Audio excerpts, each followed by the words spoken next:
morning, my name's James Hughes, Chief Market Analyst here at Scope Markets, and this is your daily briefing on Thursday, the 2nd of July. Markets have managed to slip back into the process of rallying despite the dire news flow quite easily this week. Yesterday saw the US report 50,000 new cases of coronavirus in just one day, a day after Dr. Fauci warned that the number could jump to 100,000 per day. Yesterday saw stocks on Wall Street sell off late on into the session, posting small losses. There was some promising data out of the US yesterday that helped markets rally, however. The ISM manufacturing PMI data came in much better than expected and showed that the sector is expanding with a reading of 52.6 versus the 49.5 that was expected. Anything better than 50 shows expansion in the sector.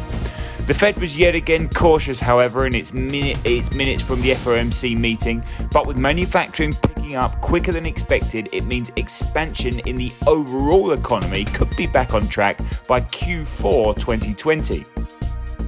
It's the services sector that will be the biggest hit in the US, and with bars, restaurants, coffee shops and general stores all shutting their doors yet again, the job losses and business failures could be huge in the sector. In the UK on Wednesday, we saw a raft of announcements of job losses and store closures in the service sector, which acts as a stark reminder that there is more economic pain to come in the fallout from the pandemic. Employment data will be the major focus for today's session, as the US jobs report is moved to a Thursday slot due to the Independence Day holidays in the US on Friday. In fact, today could see divergence in the numbers released, as both the non-farm payroll and initial jobless claims are released at the same time.